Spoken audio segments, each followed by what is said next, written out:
President Bola Ahmed Tinubu. I mean, I've never seen anything like it, as given all the hurdles and all the various things that were, spread across.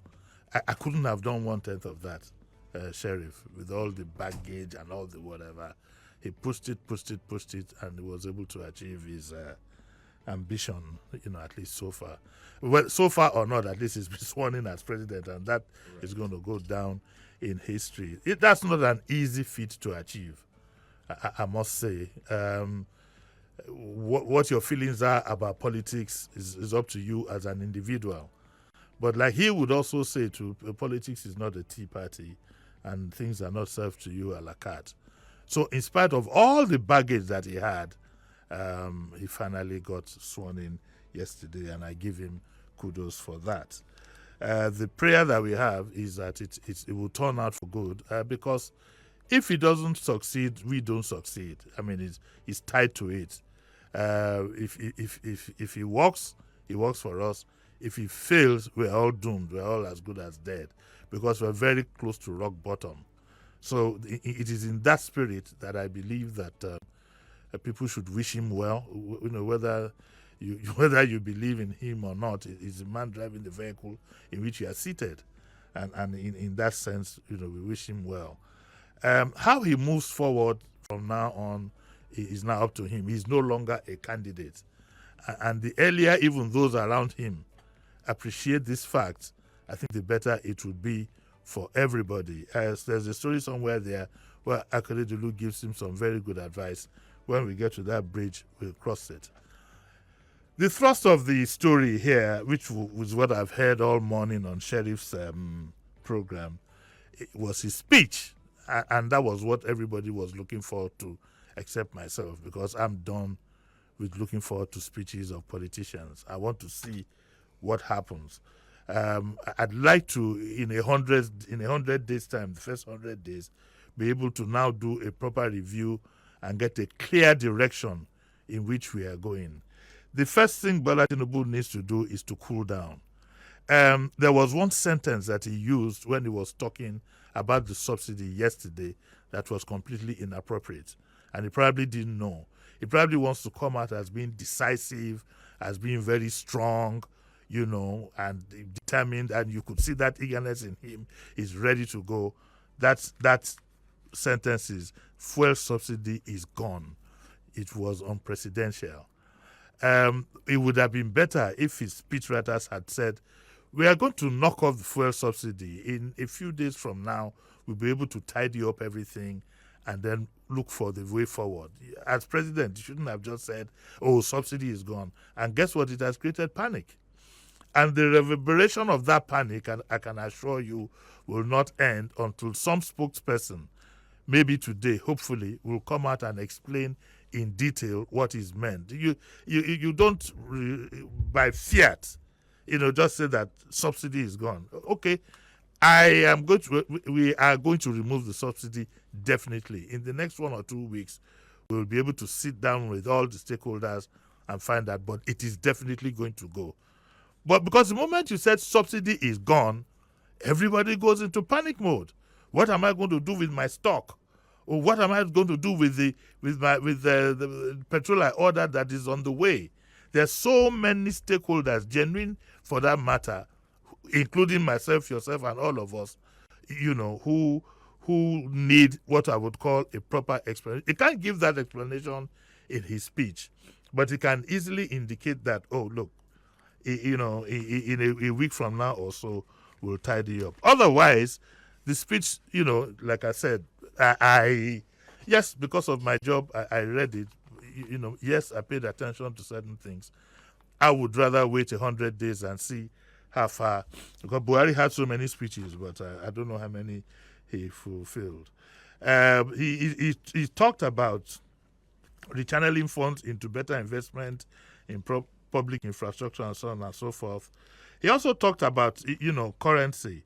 He was more diplomatic and more gauged, since he will direct the CBN to do this, to do that. So we are looking at one rate, hopefully, as we move on. And he also said it's going to target higher GDP growth and significantly reduce employment. Those are normal rhetoric you hear from politicians anyway. But he seemed to have paid attention to the issue of multiple taxes. For him to have said it in his speech, it means that most likely something will be done. Also about electricity, something is likely to be done, and so on and so forth.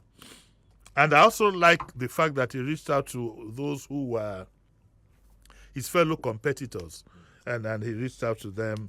And so all said and done, I think it was a good speech as far as speeches go. It was a good speech as far as speeches go, but I'd be a bit more patient to give time to then see what happens thereafter. The story here says, for example, fuel subsidy, queues return to NNPC stations as others stop selling. Others stop selling completely. And of course, the effect of that is better imagined than thought. But all said, Sheriff, I think that if the speech is anything to go by, I think this gentleman has a clear direction of the presidency that he wants to run. I think he has a clear direction, which is a slight departure from the past. We can now safely talk about that now. We know we have somebody at least who, to a large extent should know his onions and know what he wants to do. How he's going to overcome one or two challenges we saw, on the tape yesterday and so on and so forth, we will look at more critically after we've watched him for 100 days. It's important for people to understand that when we are critical of our leaders, we don't hate them. So for all you young guys out there who don't understand the way these things go, this hate is too much. It's not hate. My life is at stake. Your life is at stake. So if you're critical, you want things done properly. It's not about whether you like somebody or you hate somebody. I'm in a vehicle. You want me to keep the driver awake, give him cola nut and whatever, to keep him awake. So it's not all this nonsense about, I've deleted most of these people anyway, about hate. Have an open mind. You must be critical of your leaders to show them direction. They are not superhuman. There are some things that people at the top don't feel about those at the bottom. It's natural. That is natural. What is most important to them, I can assure you, is feedback. So let's see how it goes, Sheriff. Past presidents failed woefully when it comes to removing fuel subsidy. Yes. He is determined to do that. Yes. The former president tried to do it, but he did it as he was about to exit. Mm-hmm. So he didn't exactly do it because he couldn't do it for 8 years in power. Mm-hmm. So he left the entire thing to Tinubu. Mm-hmm. Meanwhile, he came into power with a promise of removing fuel subsidy. But then Buhari now. Oh, okay. But then he couldn't do it when he saw the reality on ground. And also, he didn't have any refinery on ground. Now you have a refinery in Dangote. Doesn't that make the scenario change? So nothing much is going to change from the expert that I've spoken to. The little, from what I've heard, maybe we will save about 7% or so, because we still have to move fuel every now and again, from the refineries down to. I think it will depend on how creative we are. Surely you have to give cruise to Dangote to refine. Yes. At what cost do you give it to him? That is some kind of subsidy, but it's not cash driven. It's not cash driven. You understand? Mm-hmm. It's like it's like you have a restaurant, and you from that restaurant you can't feed yourself and your family. You have a thriving restaurant, and you can't give it one amala and cow leg and whatever, and write off that kind of a thing. You have the crude. If you are creative enough with very honest intentions, you can do a very good deal with him. And it's not cash driven. It doesn't take away from revenue. In reality, you understand what I'm saying? So it depends. It's easier when you have a local. This thing, what Tinubu probably needs to do, I hope he's bold enough to do it, is to sell the other refineries and get them up and doing. Yeah, privatize them. Privatize them. Private investors can take over these things. Sell them outright.